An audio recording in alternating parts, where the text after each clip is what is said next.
Olá pessoal, eu sou Ana Volpon e este é o Mindfulcast, onde mergulhamos no universo do bem-estar. Prepare-se para doses de saúde, equilíbrio e plenitude a cada novo episódio. O tema de hoje é da pesada. Prepare-se. Vamos lá, você está com energia em queda? É especialmente dedicada essa conversa com esse especialista, especialmente dedicada a mulheres que sentem que a energia não é mais a mesma. Sabe? Que percebem que mudanças de humor, mudanças no corpo, nos hábitos, aquilo que ela fazia com tanta energia, disposição, garra, vitamina, não tá mais rolando. E muitas vezes elas nem entendem por quê. Estamos falando da perimenopausa e menopausa. Fases naturais, reforço no naturais, e transformadoras da vida da mulher, mas que ainda geram muita dúvida e tabus. Passaremos por isso, juntas. Então o tema de hoje, energia em queda. O que toda mulher precisa saber sobre perimenopausa e menopausa. E para falar sobre isso eu trouxe o queridíssimo Dr. Alberto Ribeiro. Ele é médico, atleta, amador de boxe, especialista em nutrologia e performance esportiva, com uma escuta afiada e um olhar muito humano sobre os impactos hormonais no corpo feminino. Ele é coordenador do Centro de Emagrecimento e Performance da Human Clinic, em São Paulo. Seja muito bem-vindo, Dr. Alberto. Muito obrigado, Ana. Prazer estar aqui, conversar com vocês.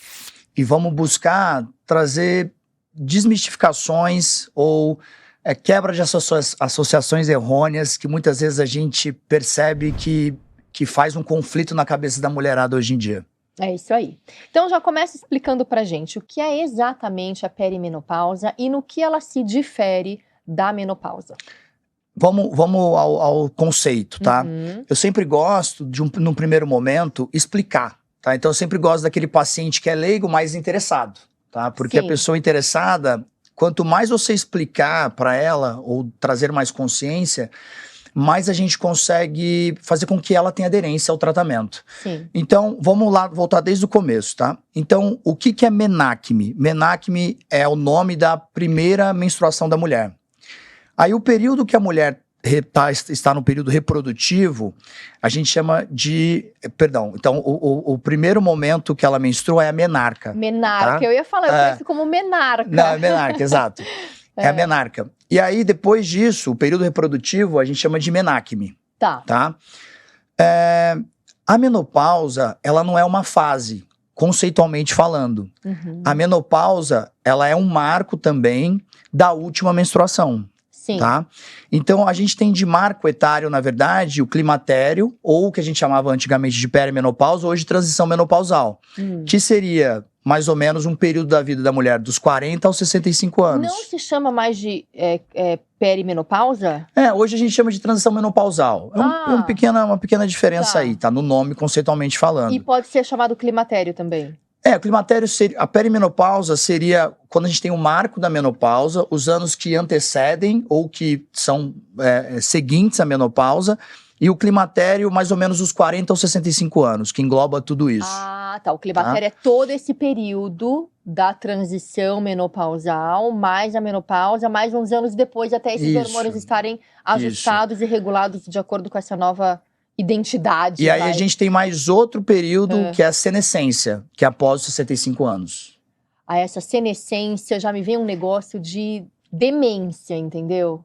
Já não gosto desse nome. A mulher Por tem que uma... chama senescência? A mulher, ela tem uma chance maior de demência e Alzheimer do que os homens, tá? Isso é algo que a gente observa. Comprovado cientificamente. Então, a gente tem aí que a cada 3 pessoas acima de 85 anos com Alzheimer, 2 são mulheres, tá? A senescência é a partir de que idade? 65 anos. Nossa. Tá?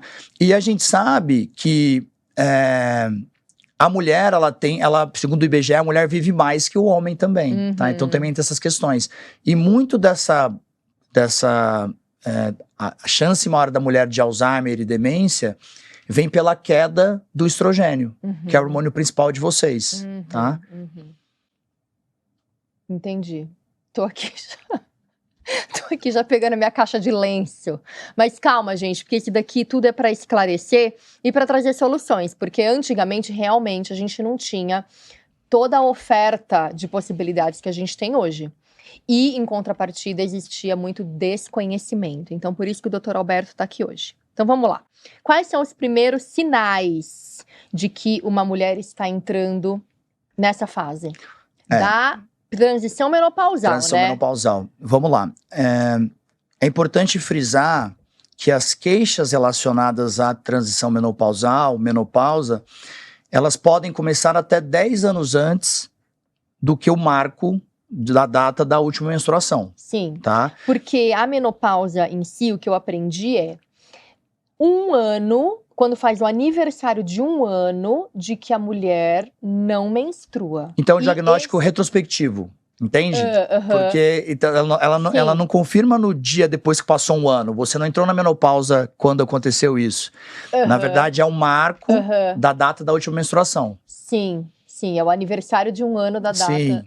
Da última vez que ela menstruou. Sim, que doido isso, né? Então, porque as pessoas acabam confundindo muito conceitualmente tudo isso, sabe? Então, essa primeira explicação que eu fiz pra você, a primeira coisa ali que a gente sabe, que é a menarca, aí tem a menacme, que é o período reprodutivo, depois disso... Ninguém tá interessado nisso, isso daí já passou faz tempo.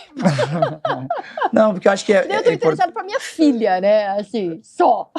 Não, na verdade, assim, eu sempre gosto de trazer isso aí, porque eu desenho isso pros pacientes, sabe? Eu sei, eu tô brincando. Não, imagina. É só pra trazer um pouco de leveza nesse assunto que é complicado, né? Porque a gente vê realmente a energia baixando. Então, assim, também, eu te fiz uma pergunta, mas complementando essa pergunta, porque eu te fiz a pergunta dos primeiros sinais, mas por que eu sei o que você vai falar, mas por que esses sinais são tão confundidos com estresse, ansiedade, com questões do dia a dia?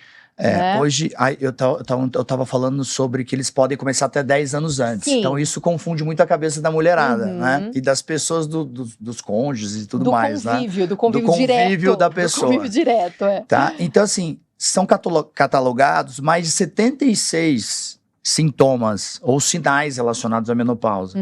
Desde secura ocular, pela falta do estrogênio, até sinais variados e até o principal deles, que é a síndrome vasomotor, que a gente chama de fogachos, que são as ondas de calor. Tá? As ondas de calor são muito comuns. Sim. Só que é importante frisar que 80% das mulheres vão ter alguma questão relacionada a ondas de calor, que são esses calorões repentinos, que acontecem, vão e voltam rapidamente, mas 20% das mulheres não vão cursar com isso, tá? Mas podem cursar com outras coisas, como, por exemplo, secura vaginal ou dificuldade na relação sexual. Eu já escutei paciente falando assim pra mim, doutor, eu nunca tive onda de calor, mas você já foi num tobogã que ele tava sem água? Já escorregou num tobogã sem água? Eu falei assim, não. Ela falou assim, então, porque é a sensação que eu tenho na relação sexual, porque eu tenho muita secura, tá? Às vezes tem também, muito num período pós-menopausa, que também engloba a transição, mas sendo depois do marco da menopausa, de queixas relacionadas muito à incontinência urinária, que é algo que gera um desconforto para a mulher, uma insegurança grande, tá? Então são várias as queixas, e as queixas de energia, respondendo para você de forma mais direta, isso a gente tem estudos muito bem estabelecidos dizendo, né? A menopausa, por conta da queda do estrogênio, diminui até 30% a energia de vocês. Então, muitas vezes a mulher, ela pensa que ela tá doida. Assim, será que... O que aconteceu? Antes eu conseguia performar no meu trabalho, conseguia performar, tocar o meu dia a dia familiar e tudo mais, ou ter mais energia com meus filhos, não tô conseguindo ter mais hoje em dia. Por que será? E ela se cobra muito. 30%? Até 30% da energia, tá? Mas uma coisa importante dizer, a cognição de vocês não baixa. A cognição, tá? Então, no primeiro momento ali, a cognição é preservada.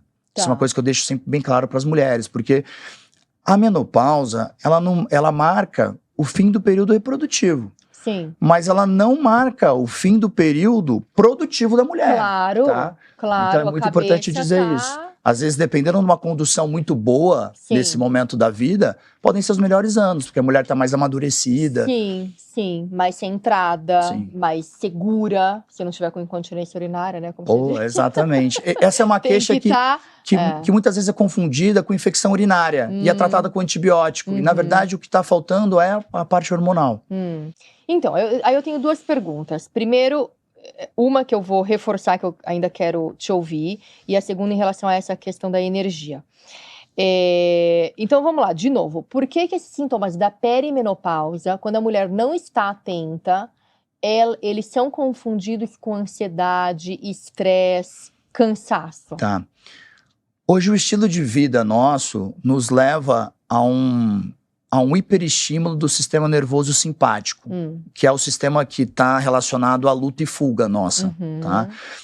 E quem faz o contrabalanço desse sistema nervoso simpático, dentro do sistema nervoso autônomo, é o parasimpático, que ele faz o controle inibitório disso. Então, hoje a gente escuta áudio no WhatsApp, velocidade acelerada, a última atualização dos vídeos também no WhatsApp, velocidade acelerada, mastiga rápido, pensa rápido e, na maioria das vezes, hiperventila, tá?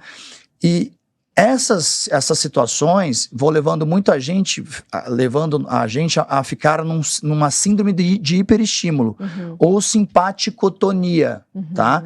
Então, assim, quando a gente começou como espécie aqui nesse planeta, quem dava o tom nosso do dia a dia era o sistema nervoso parasimpático de controle inibitório.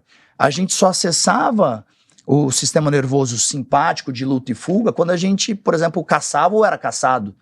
Porque você inundava o seu corpo de cortisol, que é o hormônio que promove a vigília, e você inundava muitas vezes de adrenalina, noradrenalina, que fazia com que batesse mais vezes o coração e chegasse, vasoconstrição sanguínea, e chegasse mais sangue na musculatura para você correr, por exemplo. Só que por conta do hiperestímulo hoje, do tanto de interação que a gente tem com o nosso meio, isso foi fazendo com que a gente ficasse num tônus de hiperestímulo. E aí isso muitas vezes, dependendo da pessoa, desencadeia sintomas de ansiedade, de estresse. Aí a pessoa, no primeiro momento, fica ansiosa. A ansiedade, ao longo do tempo, vai levando a um estresse agudo. O estresse agudo, ela consegue performar o trabalho dela no dia a dia, ou tocar as questões relacionadas à parte doméstica, de casa, porque a mulher sempre tem jornada mais do que jornada dupla ou tripla, às vezes, né? E aí, assim, quando ela passa a ter muito mais esse estresse agudo atingindo, e isso vai virando a longo prazo um estresse crônico, no estresse crônico, ela não consegue mais performar como ela performava antes, quando ela estava em ansiedade ou estresse agudo. Aí ela se frustra.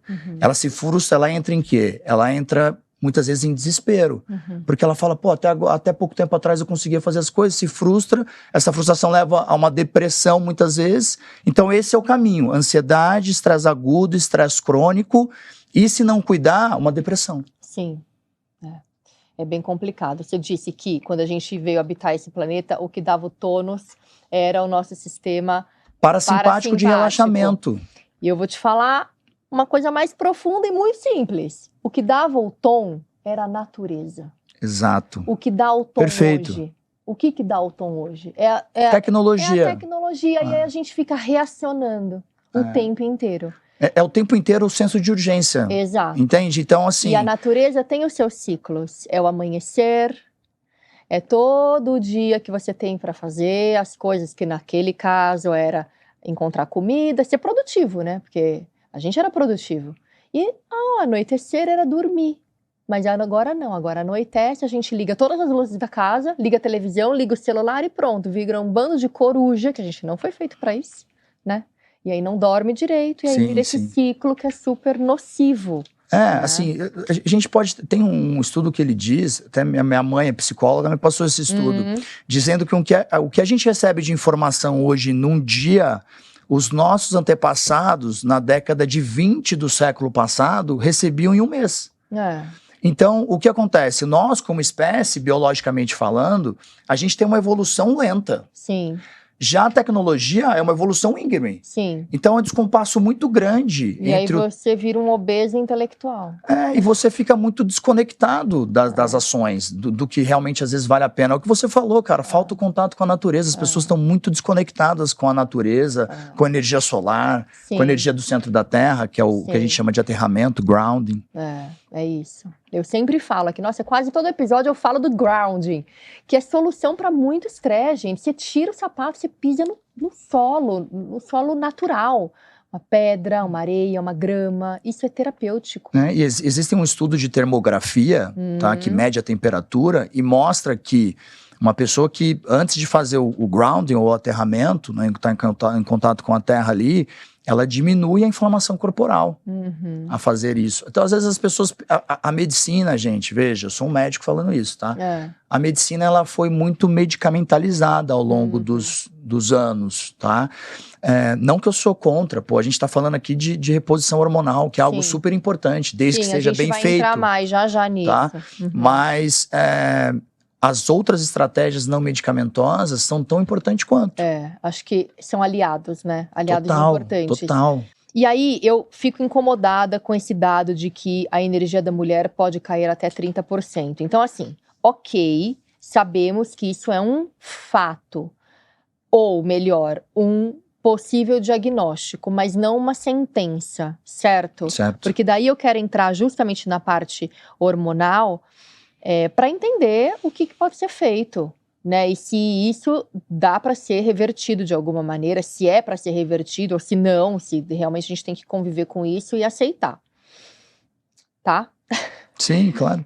Então, muitas mulheres desenvolvem, né, pânico de hormônio, seja por experiências ruins ou por falta de informação segura, né? Muitos tabus foram criados até por um estudo que foi mal conduzido, mal concluído. O WHI, que foi em 1998. Isso, foi ontem, né? Foi ontem isso, então é tudo muito recente.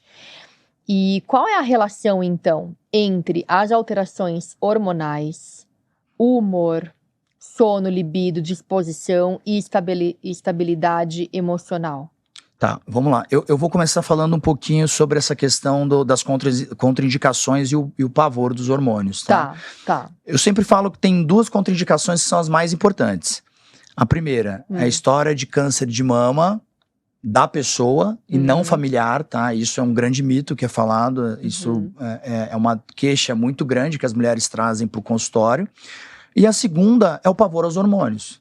Eu falo que isso é o efeito nocebo, que é o contrário do efeito placebo. Sabe quando a pessoa fica assim, ai meu Deus, eu não vou fazer isso vai dar ruim, vai dar ruim, vai dar ruim. Dá ruim. E dá ruim. É lógico, tá? dá ruim mesmo. Porque tudo que você às vezes tá muito na intencionalidade, pensando naquilo, pode ser que isso pode levar, tá? Ao desfecho final. Eu acredito. Tá? Então esse é o primeiro ponto. O segundo ponto é em relação a esse estudo de 1998, foi um estudo muito grande, multicêntrico, então em vários lugares ao mesmo tempo, mas ele foi um estudo que usou na época, por exemplo, hoje a gente tem um estrogênio isomolecular, que é a forma mais parecida com o hormônio mesmo, tá? Que a gente produz. E esse estudo foi feito com estrogênios conjugados equinos de éguas prenhas, tá? Bem parecido com... Que não é exatamente a mesma coisa. Não. E do lado da progesterona, que é outro hormônio importante, que as mulheres fazem uso na reposição, a medroxiprogesterona, que é uma progestina, e não a molécula de progesterona, tá? Então, esse estudo foi mostrando um aumento do risco cardiovascular, principalmente, tal. Ele foi, aí em 2002, 2003, ele foi interrompido.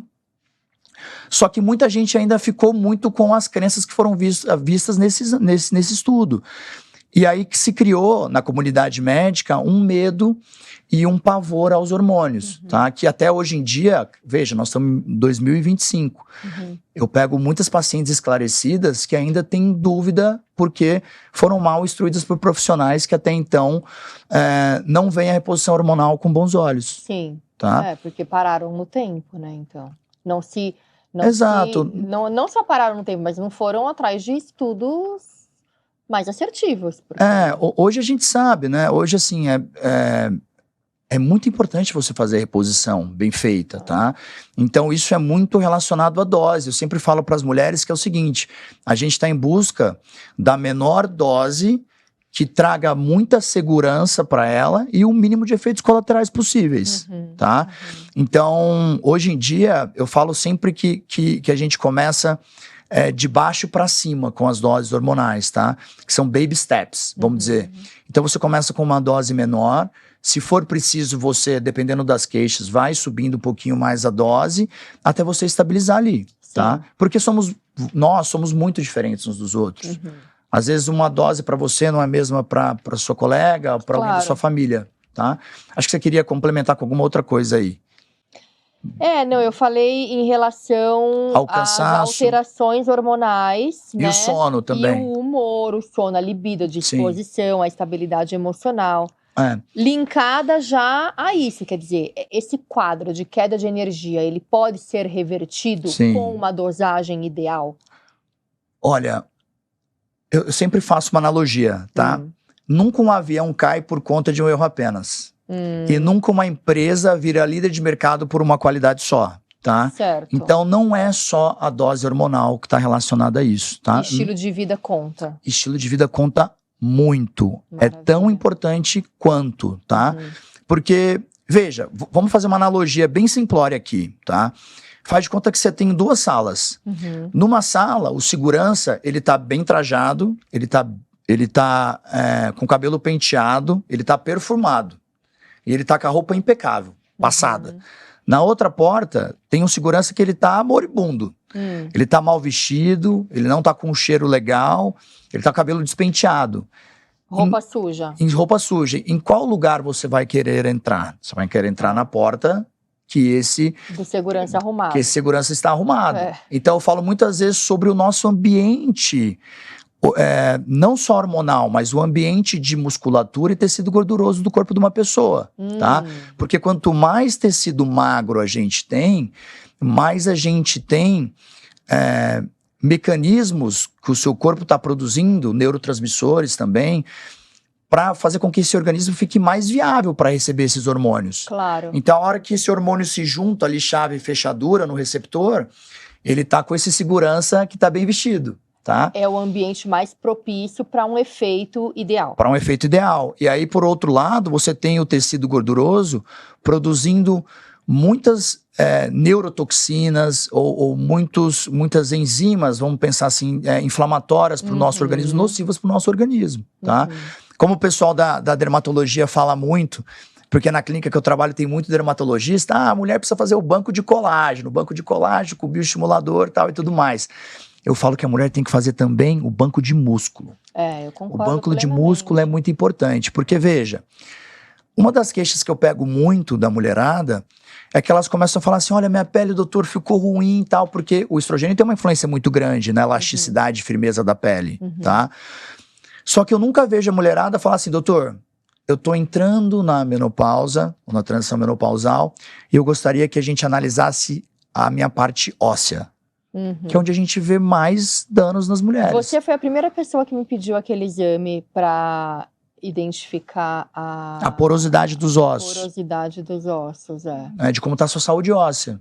Porque, veja, a gente tem, muitas vezes, uma osteoporose ligado a essa queda dos hormônios. Porque, veja só, gente, se o IBGE diz que a mulher brasileira vai ver até os 80, e geralmente a menopausa ela acontece dos 47 aos 51 anos, olha o tanto de tempo que a mulher vai viver na pós-marco da menopausa. Tem que estar tudo em ordem. Não, eu vejo assim, o estilo de vida ele é fundamental para tudo, né? Um bom estilo de vida, com rotina, com disciplina, com qualidade do sono, qualidade nutricional, né? Porque daí sim você tem o meio ideal para que a cereja do bolo faça efeito. Não adianta querer fazer o bolo com um ovo só. Né? Não vai dar certo. Essa analogia que você fez da empresa ou do avião. Então, eu fico feliz e tranquila em saber que pessoas que têm um estilo de vida saudável e que vão sentir a queda hormonal, porque é um fato, né? Eu tô falando de pessoas, tô me dando como exemplo de várias mentoradas minhas que têm um estilo de vida bacana, ideal, mas que sentem os efeitos da perimenopausa ou menopausa, e mesmo com estilo de vida bacana. Então, assim, eu acho aí entra o hormônio para Quero só Dá fazer um um help. adendo aí sobre o sono, tá? Porque eu vejo que a nossa espécie, ela foi subestimando o sono ao longo dos anos. Sabe aquela história que ficou muito, muito famosa, assim? Enquanto eles dormem, você trabalha, produz, tá? Isso, hoje em dia, graças a Deus, a gente está conseguindo fazer com que caia por terra. Por quê? Porque a gente tem 4 fases de noite, 4 fases de sono.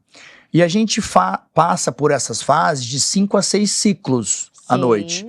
E cada ciclo dura, em média, mais ou menos 1h15. Só que o 5º e 6º ciclo de noite de sono é onde a gente consegue 70% do reparo físico e mental. Tá? Então, hoje eu digo assim, não é só quanto tempo você dorme. Óbvio que é importante, a gente fala que um sweet spot de noite de sono é de 7 a 9 horas, tá? Sim. Mas é importante a gente avaliar se tem alguma alteração nesse sono que pode estar comprometendo a disposição a acordar da pessoa. Claro. Tá? Então isso é uma coisa que eu sempre gosto de conversar com os pacientes, as pacientes, e eu vejo que as pessoas muitas vezes não têm a mínima ideia sobre fases de sono, arquitetura de sono, ciclo de sono. E é isso, não é só a quantidade de horas, mas é o horário que você vai para a cama, que também interfere. Então, o ideal é que você esteja alinhado com o ciclo circadiano. Sim. Né? E que vá dormir, assim, vai ter gente que vai achar loucura, mas é sério, até 10, 10h30 da noite. Existe uma predisposição genética que o brasileiro tem muito, eu analiso muito testes genéticos, que é alteração em polimorfismos, que são como se fossem mutações do gene clock, clock de relógio, tá? Conta mais. E às vezes a gente pega pacientes que têm essa questão de alteração do ritmo circadiano e acabam dormindo mais tarde, cada vez mais tarde, dormindo menos horas. Tem um estudo que foi feito com 21 pessoas que foram para uma caverna, uma gruta, tá? E essas pessoas não tinham ali relógio e elas não tinham acesso ao ritmo circadiano, à luz do dia. E aí, elas, durante os dias, foram vendo que essas pessoas, elas começavam a trocar o dia pela noite. Elas começavam a dormir 2 horas da tarde, acordar 10 da noite, dormir 3 da manhã, acordar 7 da manhã. Por quê? Porque elas foram perdendo o referencial da luz do dia. Sim. Que muitas vezes nos regiu lá atrás. E hoje em dia, as pessoas às vezes acabaram perdendo essa questão. Sim, mas justamente isso é nocivo, né? Muito nocivo. É nocivo. Muito nocivo. E essa questão que você está falando desses testes genéticos, como chama? Clock? Genes clock. Genes... De relógio mesmo. Isso, genes clock. Mas isso é uma adaptação por conta de um estilo de vida? Ou é algo que a pessoa nasce com isso? A pessoa nasce no livro genético. Tá? E aí, essas pessoas, elas não funcionam de acordo com o ciclo circadiano. Elas tendem a não funcionar tão bem no ciclo circadiano ideal. Mas ainda assim são exceções. São exceções, tá? Não é a maioria das pessoas, é uma exceção. Mas a gente consegue analisar isso também, tá? Mas veja, eu sempre falo, tá? A predisposição genética, gente, ela é uma arma apontada para sua cabeça. Mas quem vai decidir se vai disparar o gatilho é sempre o estilo de vida. Pronto, tá? É isso. Você pluga ou despluga nos genes de acordo com o seu estilo de vida. Sim, total. Né? Então, até o genes clock, ele é ativado ou desativado. É isso que você está dizendo? Ele pode ser potencializado ou silenciado, vamos dizer. Entendi. Tá? Silenciado, eu gosto de usar essa palavra. Tá, porque o ideal, então, realmente é a gente dormir umas 10, 10h30 da noite, dormir durante a noite. Sim. Lá nos primórdios da espécie, a gente vê os relatos, né? As pessoas dormiam quando o sol se punha. Né? E acordavam quando esse sol tava começando a nascer, tá? Sim. Esse seria o ritmo ideal. Desculpa, eu não quero te cortar. Não, assim... Mas veja, assim, a gente sempre vem trazendo essas informações, mas a gente não pode buscar passar para as pessoas que isso é algo que precisa ser feito à risca. Entende? Hoje, antes de vir para cá, eu estava atendendo um paciente e ele estava perguntando para mim, doutor, cara, como é que você faz para gerenciar os seus treinos, você quietar sua mente, para você não ficar muito no sistema nervoso simpático ali, que é o tônus de luta e fuga, senso de urgência, como é que você faz? Eu falo, cara, eu tento, na maioria das vezes, buscar o conhecimento para poder chegar mais próximo possível disso. Mas eu não fico cobrando de mim a perfeição. Sim. Eu fico cobrando de mim a progressão e Sim. não desistir, Sim. tá? Porque muitas vezes a gente vê uma pessoa que ela tem um perfeccionismo em tudo que ela faz. Sim. Então ela quer fazer a dieta à risca, ela quer fazer o uso da medicação certinha, ela não quer pular um dia. Quando ela sai de uma refeição por algum motivo, ela fica totalmente frustrada. Quando ela não vai treinar um dia, ela fica frustrada. E aí ela acaba perdendo esse flow, esse drive de dia a dia, de fazer melhor do que ela fazia antes. Que o que vai levar a pessoa a melhorar o estilo de vida, a melhorar a saúde, a melhorar a sensação de bem-estar do dia a dia, de disposição, concentração para a leitura, concentração para o trabalho, que são perguntas que eu sempre gosto de fazer para o paciente, que é uma análise subjetiva de bem-estar, é ela progredir do que ela fazia antes. Sim. Não ela ser perfeita. A perfeição, ela leva a utopia. E tem uma frase que eu gosto muito de falar para os pacientes, que ela é curtinha e ela acaba pegando bastante, que quem bitola não decola, gente. Sim, tá? Sim. Não, e tem outra também que você fala e que eu já me apropriei. Isso aqui não é um sprint, é uma maratona. Isso não é uma corrida de 100 metros rasos, né? Que você cai e você não consegue... Você fala eu adaptei, então, também. Mas você dá um sprint, né? Não deixa de ser. Que você cai... Não é 100 metros, é uma maratona. É uma maratona, pô. Então, assim, as pessoas acabam se exigindo muito. E aí eu vejo que muitas vezes elas viram as costas. Elas falam, ou é tudo ou nada. Eu concordo com você. Eu acho que é isso aí mesmo. Porque tudo que é polarizado demais não funciona. Mas tem muita gente que não tem essa informação, de que acha que é natural dormir 2 horas da manhã todos os dias e acordar 8 cansada. Sim, você tá completamente cheia de razão, porque eu ali na ponta, atendendo as pessoas, cara, eu escuto muito esse relato. Então, acho que você deve escutar também das mentoradas. Eu escuto muito, por isso que eu martelo muito nisso, de que não é correto, não é natural, você tá se fazendo... Aí a pessoa fala, mas eu não sou da manhã, eu não sou uma pessoa matutina. E aí eu explico, eu falo, isso não é um rótulo, isso é uma crença sua. Não se rotule por isso. E quanto mais você falar isso, pior vai ser pra você. Exato. Eu vou trazer uma conversa que eu tive com uma paciente. Eu atendi ela online. E ela trabalha com tecnologia da informação. Tá. Atendi essa paciente umas 3:30 da tarde. Ela trabalha de casa, 100% em casa. E o lugar que ela fez a consulta, que é onde ela trabalha, muito escuro. Aí eu falei, nossa, você trabalha sempre assim nessa escuridão? Ela falou, eu prefiro. Então, veja, é totalmente contraproducente do que a gente pensa, sabe? Eu acho que a primeira coisa uma coisa que eu adoro fazer quando eu acordo é me expor à luz solar. Claro. Tá? É uma energia daquilo, sabe? Aquela luz natural. Claro. Gostaria de, às vezes, eu gosto de ir pra academia a pé hoje em dia, né? Então, assim, vou ali pensando, vou ali me expondo ao sol. Então, as pessoas passam muito por isso, com essa questão do sono. Tá? E por aí, isso desinformação, muitas vezes, né? Por desinformação. A nossa ideia aqui, na verdade, é trazer cada vez mais informação de qualidade para as pessoas. Claro. Porque hoje em dia, a internet é um lugar de muita... às vezes a gente pode falar desinformação. Tá? Sem dúvida. E as pessoas vão criando essas associações errôneas que vão levando a lugares que pode gerar um terrorismo. Não tem barreira de entrada, né, Alberto? Cada um coloca o que quer. E cada vez menos regulamentação. Então, assim, é isso aí, é o que temos. Você que tem que fazer a sua curadoria, entendeu? Seguir pessoas e profissionais qualificados. Aqui os convidados do Mindful Cash, por exemplo, Dr. Alberto Ribeiro, você pode seguir, o @ dele ele já vai falar, né? E é isso, entendeu? Corta quem não traz benefício real para sua vida. Eu vou além, tá? Muita gente hoje fala, a internet, as redes sociais, elas não são legais, é um lugar que, faz de conta. Sim, ele pode ser esse lugar. Só que dependendo da curadoria que você faz, como você bem frisou, ele pode ser um lugar de você se desenvolver também. De você aumentar sua autopercepção, fazendo uma curadoria de quem você segue. Com certeza. Eu, muitas vezes, na minha área, eu tento não falar de mim, sabe? A minha busca é mostrar as histórias dos pacientes. Sim. Como eles chegaram, como foram as histórias que levaram eles chegarem num lugar de maior segurança, maior conforto com eles mesmos, Sim. maior sensação de disposição a acordar. Porque muitas pessoas chegam com propósitos, cara, muito válidos ali, sabe? Uma vez um paciente chegou para mim e falou assim, doutor, Eu vim até aqui porque a minha filha fez um desenho na escola e ela desenhou a mãe do lado dela.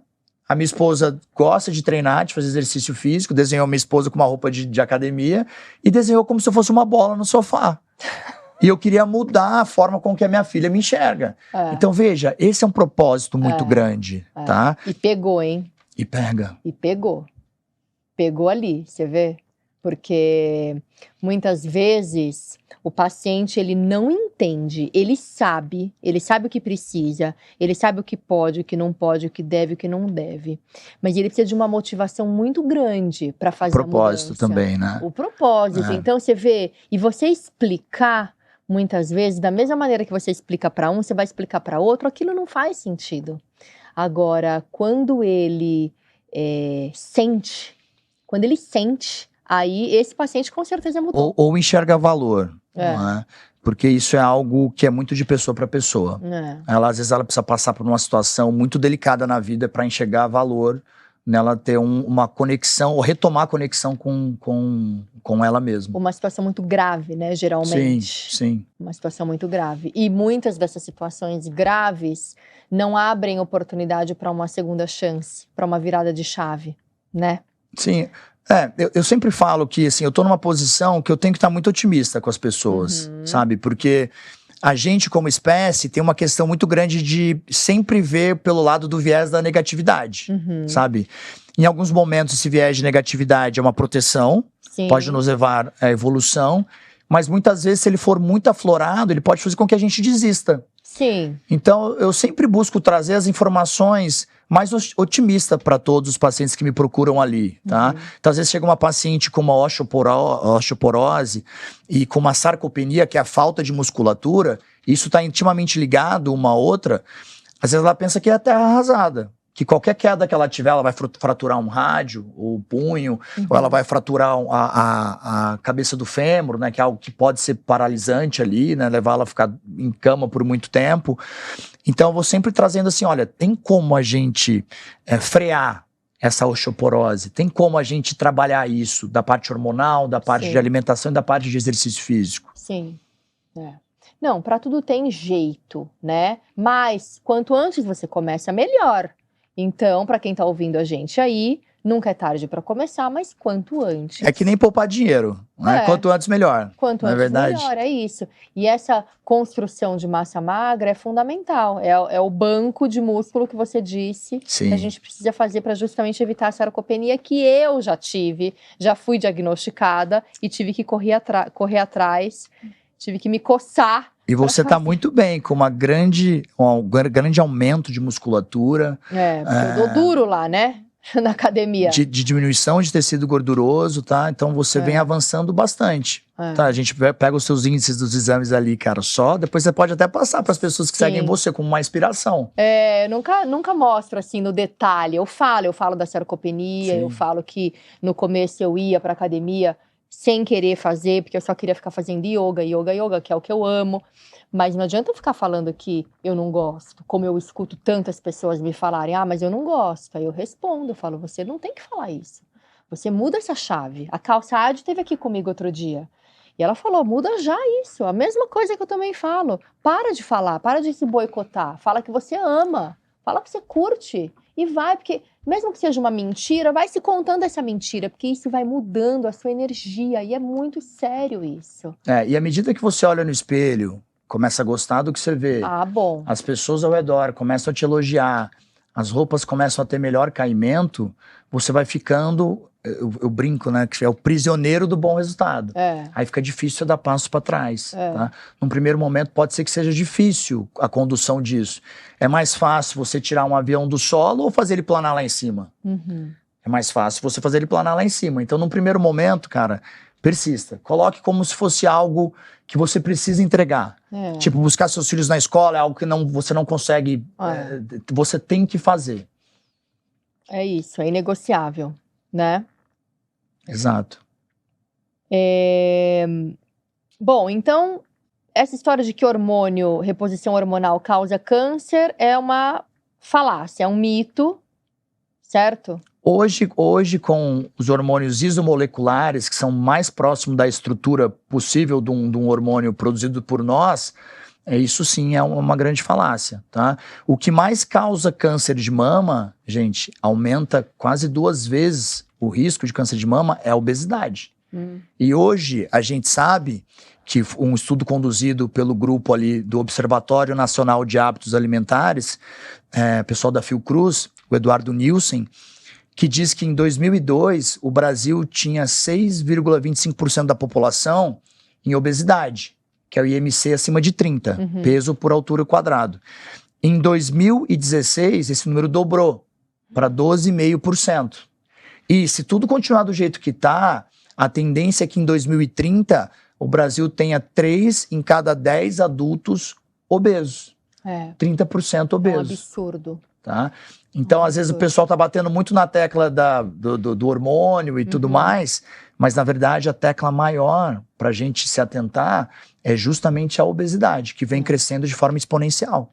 E aí, a gente pode também já trazer que uma das doenças que mais matam hoje é o Alzheimer, e o Alzheimer é considerado diabetes do tipo 3, que também está associado ao estilo de vida, incluindo muito aí a nutrição e a falta de exercício físico. Tá vendo como tá tudo interligado? Tá tudo interligado. Gente, não existe algo que seria o elixir, entende? Acho que isso é muito importante que fique claro. Eu sempre tento trazer esse entendimento para as pessoas, sabe? Não tem algo que você vai fazer ali ou que você vai tomar que vai mudar todo o panorama. É um conjunto de situações. Então, mas muita gente até nem tinha programado falar disso com você, mas quando você fala de elixir, eu penso logo no que muita gente está usando hoje como isso, que são essas canetas aí, né? O Ozempic, o Mounjaro, né? Que é o mais moderno, acho que até tem um outro. Mas que é mais novo, que é o Retatrutide, que é o mais novo. Retatrutide. Retatrutide. É difícil falar, no começo eu também peguei. Mas que ele atua em 3 hormônios intestinais, tá? O Ozempic atua em 1, o Mounjaro em 2 e esse em 3, tá? Mas ele ainda não foi validado aqui pela Anvisa, nos Estados Unidos pelo FDA, parece que sim, tá? Mas assim, veja, mais uma vez, se essas canetas que promovem a moderação do apetite fossem eficazes ao ponto de acabar com essa questão de obesidade, você concorda que não existiria gordo rico? Só existiria gordo pobre? Porque quem tem acesso a essas medicações... Mas não tá tendo, né? A gente não tá vendo gordo rico. Então, não, sim, tem. Tem muito. Não tô vendo. Não, depois, eu que tô na ponta atendendo as pessoas ali, tem muita gente que não tá bem, pô. E é que às vezes consegue um emagrecimento com o uso dessas medicações, mas ao mesmo tempo não foram evoluindo no entendimento e consciência alimentar. Sim. Ou numa perspectiva de treinos, não consigo solidificar isso no dia a dia dela, tirou a medicação, reganho de peso. Esse é o problema. Esse é o problema, a conscientização, né? O nível de consciência que não sobe, que não eleva, que não aprende nada. A pessoa não aprende nada com aquilo. O nível de consciência das pessoas tá, no nível geral, eu vejo como muito baixo. Você que também tem muito ponto de contato com as pessoas, sim. acho que você deve ter o mesmo entendimento que eu. E o que para mim é mais preocupante, assim, em relação ao Mounjaro, essas canetas todas, é que é visível, assim, a perda de massa magra, as pessoas ficam, porque come o músculo, né? Na verdade... depois para recuperar isso? Sabe qual que é a questão dessa questão de perder musculatura? É que muitas vezes as pessoas, quando usam essa medicação, elas não fazem um planejamento, uma programação alimentar junto, entende? Então elas só reduzem o que está entrando de caloria, mas... não distribuem bem os macronutrientes, que é proteína, carboidrato e gordura. Sim. Tá? Então, se você não tem uma programação alimentar condizente a isso e uma rotina de treinos estabelecida também, a tendência é que você, em déficit calórico, realmente perca musculatura. Então, esse é o mecanismo, não é direto, é indireto. Tá. Então, daria para fazer um tratamento com essas medicações que fosse muito mais eficiente, que não tivesse uma perda... de massa magra. Ou até um pouco de ganho, tá?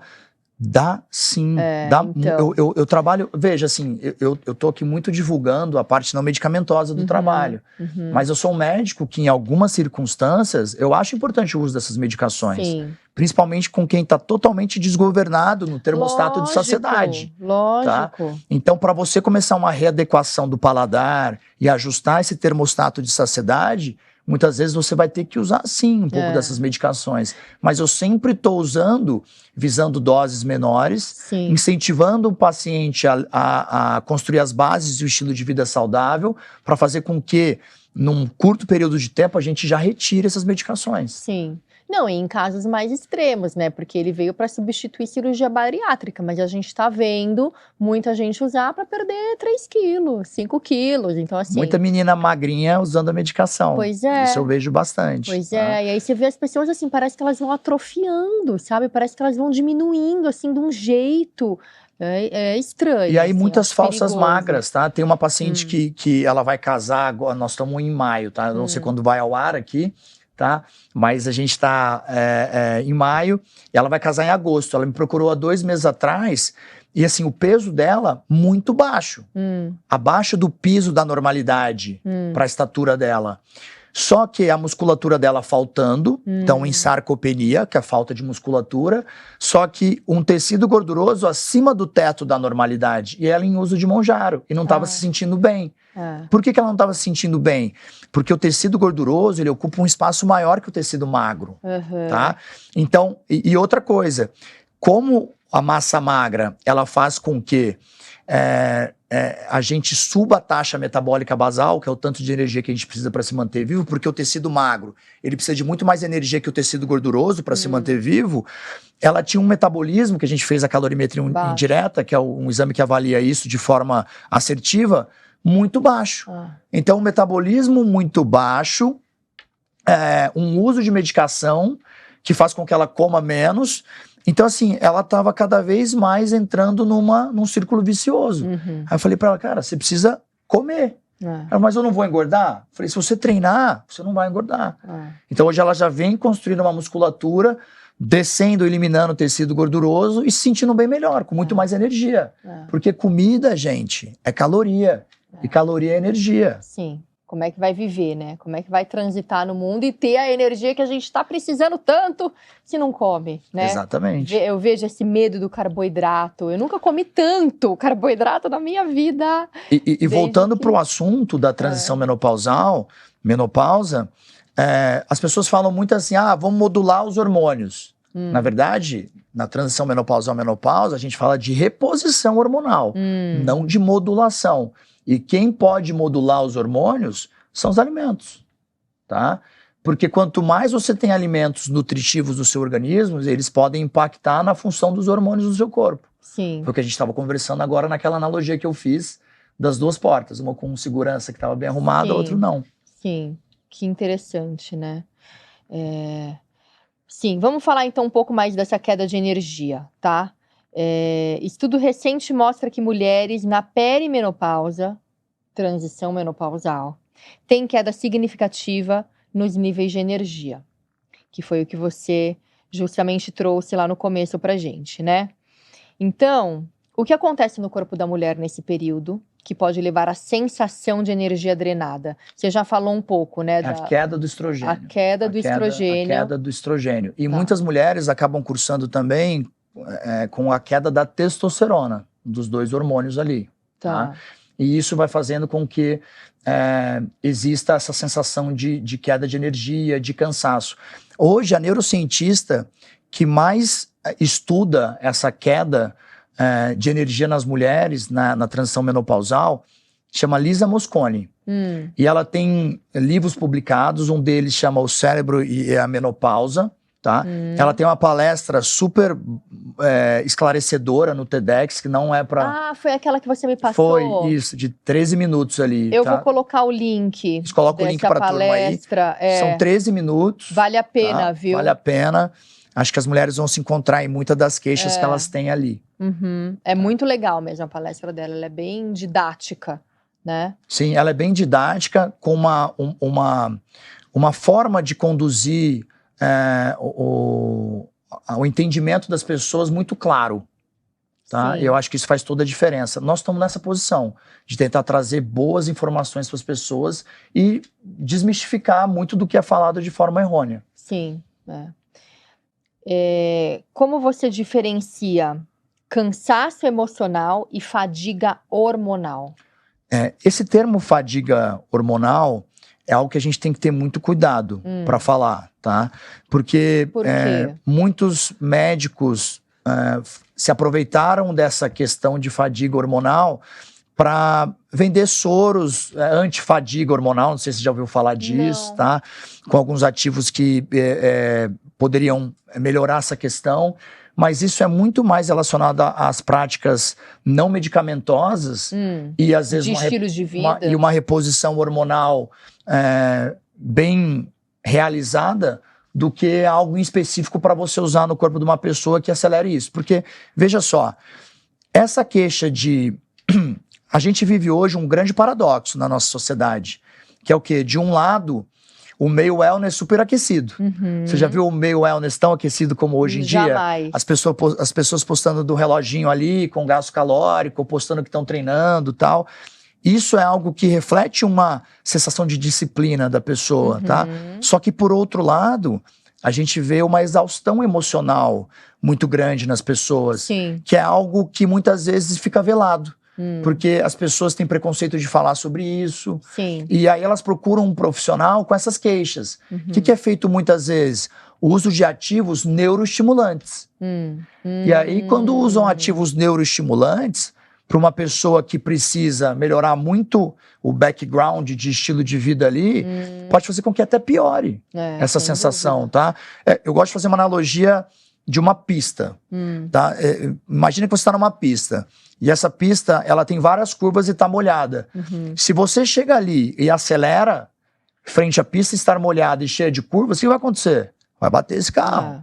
Agora, se você chega numa pista dessa, molhada, cheia de curvas, e pisa no freio, a tendência é que você consiga passar por ele. Sim. Então, eu tenho visto muito isso. Profissionais conduzindo de uma forma para usar neuroestimulantes, que são vários que a gente tem no mercado hoje em dia, e não a um olhar de estratégias não medicamentosas, que, na minha opinião, junto com uma reposição hormonal bem feita, leva à melhoria desse quadro. O que seria um neuroestimulante?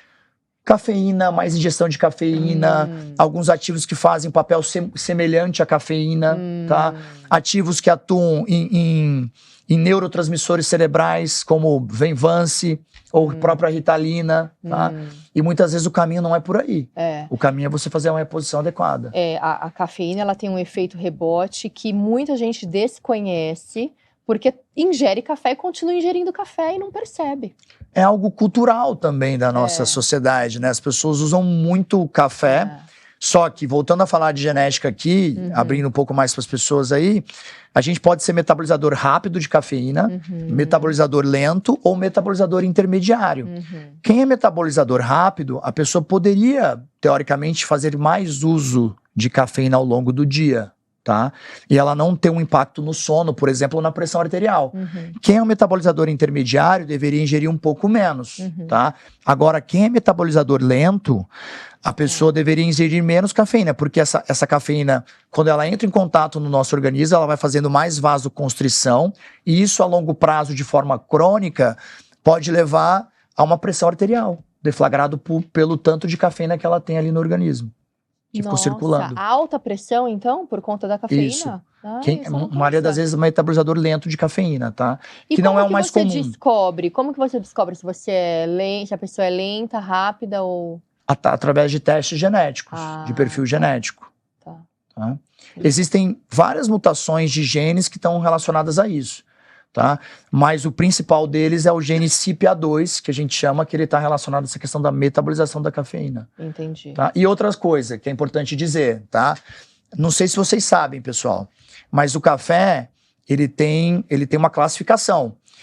E isso está em todas as embalagens, tá? Então a gente tem um café tradicional, que é aquele que a gente acaba vendo muito mais nos supermercados, tá? Existe o selinho ali dizendo. Acima do café tradicional é o café superior, que é uma qualidade melhor. Acima do café superior, o café gourmet, que geralmente são esses das cápsulas, tá? E acima do café gourmet tem o café especial, que a maioria dos cafés especiais, infelizmente, acaba saindo do país. Eu gosto muito desse assunto porque eu tenho um paciente que ele é trader de café especial. E ele mora em Montes Claros, e muito da produção dele, ele manda para fora do país. E aí, quer dizer, essa qualificação dos cafés... interfere também. Porque o especial, ele tem menos efeito nocivo, é isso? Sim. Entendi. Ele teria um efeito melhor, um efeito que às vezes traria menos ansiedade, por exemplo, tá? Uma melhor qualidade. Mesma coisa se você tomar, guardado as devidas proporções, um suco de laranja de uma laranja fresca e às vezes uma laranja que não tá tão boa. Sim, tá? claro. E aí que muitas vezes que as pessoas fazem uma torra muito forte do café. Aí você acaba não sentindo o gosto. Aí o brasileiro acabou colocando culturalmente muito açúcar, aí você não sente o gosto do café mesmo. Nossa, eu acho nojento café com açúcar. Nojento. A palavra pra mim é essa. Eu dou uma bicada no café, eu já sei se tá com açúcar. Eu também. Você vai mudando o paladar. Totalmente o paladar. Totalmente. As pessoas já te servem. Outro dia eu tava com muito sono na estrada, eu parei num posto de gasolina, assim, bem posto mesmo, assim, de beira de estrada. Pedi um café, um pingado, assim, veio naquele copinho americano. Eu falei, ai, que delícia, gente, vou tomar. Eu quase não tomo café. A hora que eu encostei na boca, era com açúcar. Eu falei, moço, pelo amor de Deus. Não, a gente sente na hora, né? Eles já servem com açúcar, As nem papilas perguntam. vão se adaptando. Mas você vê, é tão cultural que eles já servem com açúcar, nem perguntam, né? Pois é, então assim, esses dias eu peguei um paciente que era metabolizador lento de cafeína e tomava 15 cafés por dia ao longo do dia. Ai, credo, coitado. 42 anos. Eu falei, cara, primeira coisa, vamos usar alguns outros ativos que podem te trazer uma energia, ou te ajudar na energia, mas tirar um pouco da cafeína aí do seu dia. Ou às vezes usar uma fonte de cafeína, como por exemplo o matcha, que vem do chá verde, que tem L-tianina e epigalocatequina, que são 2 ativos que amenizam o efeito da cafeína. Sim. Quais práticas que no dia a dia você pode sugerir para a pessoa ter mais energia, ter mais disposição, ou ter realmente um estilo de vida mais saudável, assim, como um protocolo mínimo que você poderia dar? Eu falo que o básico, ele funciona.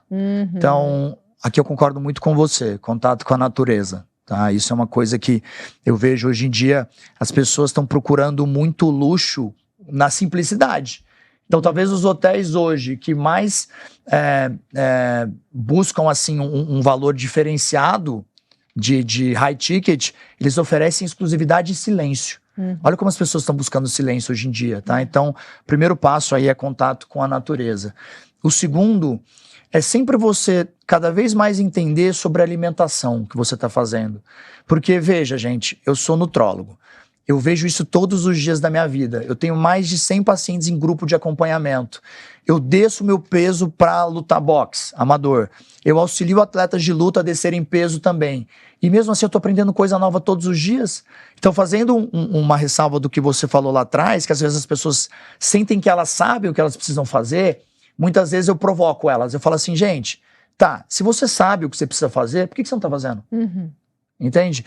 Então, seria isso, você cada vez mais se conectar com o tanto que você entende ou tem de cabedal informacional da alimentação, procurar bons profissionais que podem te auxiliar numa reposição hormonal responsável, tá? E moderna do que está sendo feito em congruência com o avanço da medicina e da ciência, e exercício físico.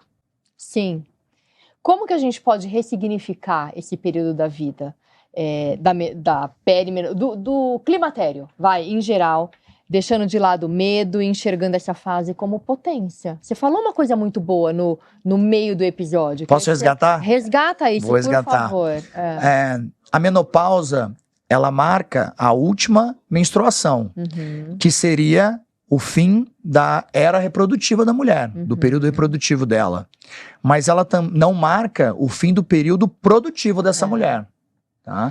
Então, isso tem muito valor. Lembra quando a gente às vezes fala assim, pô, se eu tivesse 20 anos de idade, com a cabeça que eu tenho hoje em dia, eu mudaria tanta coisa. Você já não se pegou fazendo esse questionamento interno? Então, com o amadurecimento que a pessoa vai tendo ao longo dos anos, se às vezes ela enxergar essa fase de uma forma com um copo meio cheio, ao invés de pensar num copo meio vazio, pode ser que ali ela tenha muita potência gerada nesse momento da vida. Sim, isso tem muito valor. Olha aí, gente, vamos ressignificar sem medo, sem tabu, mas com muita potência, né? Exato. Com muita potência. E o que você gostaria que toda mulher soubesse sobre seu corpo a partir dos 40 anos? Que ela tomasse conhecimento da importância da saúde óssea e da saúde muscular, tá? Porque esse é o arcabouço do nosso templo. E que essa fase da vida, ela não é um bicho de 7 cabeças. Apesar de muita gente pintar como se fosse dessa forma, tá? E dependendo da genética dela, ou de como a vida dela foi sendo levada, até das outras gerações, porque isso tem influência, tá? Pode ser que ela passe por esse momento sem muitas queixas, tá? Então é buscar cada vez mais conteúdo informativo e educacional, para que você tenha mais aderência às orientações dos profissionais que você vai buscar para levar esse momento da vida de uma forma cada vez mais duradoura. É muito legal isso. E assim, eu vejo que muita gente ainda fala, ai, mas eu tô muito longe disso, eu não quero nem saber. Pessoas na minha faixa etária, eu tenho 45 anos, então assim, não tô muito longe disso, né? E eu preciso saber. Então, não tô falando sobre mim, tô falando sobre nós, mulheres, né? Que se a gente ficar na desinformação, a gente vai pagar o preço por isso. Então não, vamos para a informação, porque tudo que a gente coloca à luz, a gente tem muita mais possibilidade de escolha e de atitude. E aderência, né? E aderência, exato. Então, como muito daqui, de tudo que a gente falou, depende do nosso estilo de vida, quem constrói somos nós, a gente precisa saber o que a gente precisa fazer. Eu já trouxe as meninas do She Talks aqui, a Fernanda e a Camila Faus, e elas falaram na época, olha, esse período de menopausa é assim, ó, se a mulher nunca teve um estilo de vida saudável, agora a água bateu na bunda, entendeu? Tem que ter, tem que fazer, porque a hora é agora, né? Então, nunca é tarde pra gente modular realmente o nosso estilo de vida, né? Nunca é tarde, sempre há tempo. E eu vou deixar um livro aqui de sugestão que eu acho que você já leu, A Revolução dos Músculos, da doutora Gabrielle Lyon. Revolução anabólica, né? A Revolução dos Músculos, esse. Da doutora Gabrielle Lyon. É espetacular, eu já falei dele aqui várias vezes, é espetacular o livro dela. E ela convence, assim, se aqui a gente não te convenceu ainda da importância de você fazer um trabalho de aumento de massa magra, ali naquele livro ela te convence. Porque realmente ela traz muitos fatos e dados e, assim, muito bem embasada. Vale a pena a leitura, é uma leitura gostosa. Lembra do banco de músculo, tá? Não só do banco de colágeno. Isso aí. E, ó, falando em livro, vou te presentear com o meu livro. Obrigado. Autenticidade, Melhor Tempero da Vida. Lancei agora em novembro de 2024. Que legal. Tá aí na concorrência do Prêmio Jabuti. Já pensou? Nossa. Já pensou que eu tô lá? Tô inscrita lá no Prêmio Jabuti e assim... Que gratificante, Ana. Ai, nem fale. Feliz, só de eu estar nessa concorrência, sei lá se eu vou ganhar, não vou, já ganhei, entendeu? Só de estar na concorrência do Prêmio Jabuti, eu já ganhei. Eu nunca escrevi um livro, mas eu acho que escrever um livro, a gente aumenta tanto a nossa autopercepção sobre nós mesmos. Não, e assim, de tudo que eu já fiz na vida, foi o que mais me deu trabalho. Então, realmente tem muito valor isso. Muito obrigado. Pra mim, e olha, modéstia à parte, pra muita gente que lê, eu só recebo comentários positivos e eu me surpreendo com os comentários, porque toca as pessoas de maneiras que eu nem imaginava, sabe? Então... Adorei, gente. Tá aqui, ó, meu presente. Amei. Tem umas receitinhas no final também. Vou olhar aqui.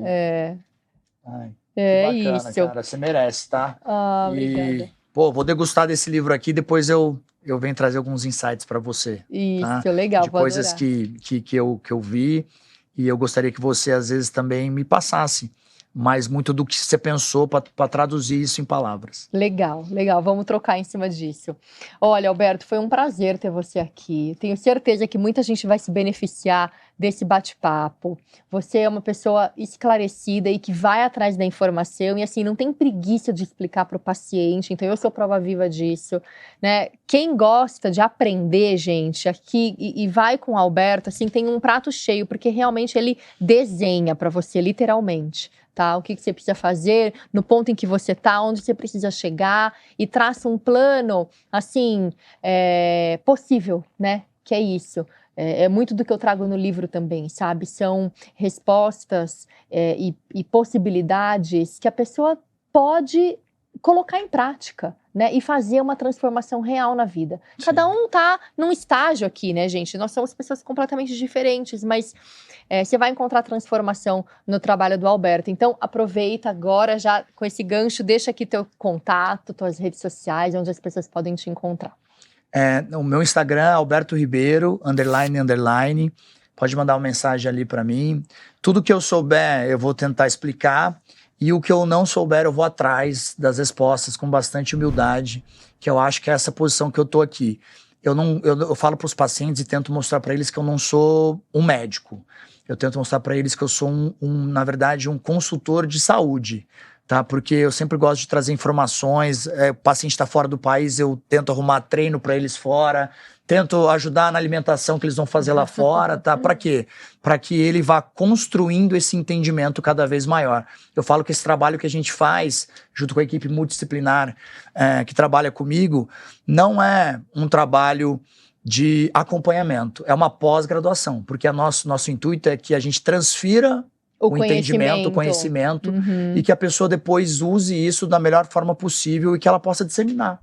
Tudo isso mesmo. E é isso mesmo, vale muito a pena. Eu adoro, o acompanhamento realmente é real. Então, olha, pessoal, eu te convido, você que esteve com a gente até o final desse episódio de hoje, eu te convido a compartilhar esse episódio com outras mulheres, que a gente precisa falar sobre isso.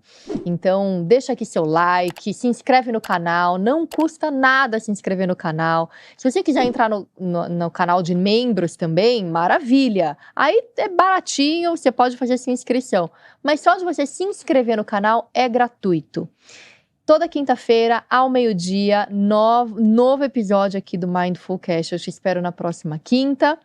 Você me encontra nas redes sociais pelo @AnaVolpon, nessa plataforma e nas principais aí do planeta. Então, é isso. Muito obrigada. Agradeço ao Alberto, agradeço a R1, que é esse estúdio maravilhoso que sempre nos acolhe aqui com muito carinho, atenção e qualidade no atendimento e no serviço prestado. Então, R1, namastê. Alberto, muito, muito obrigada. Olha, eu sei que assim, esse episódio, se fez sentido, compartilha e deixa seu like. Obrigada, Alberto. Muito obrigado, Ana, pelo espaço, e muito obrigado a você que esteve com a gente até aqui. Fica à vontade para depois me procurar e a gente tentar esclarecer algumas dúvidas que ficaram aí nesse conteúdo. Legal. Obrigada, Alberto. Valeu. De novo, namastê. Muito obrigado. Muito obrigado. Um beijo, gente. Tchau, tchau. Até a próxima quinta. Valeu.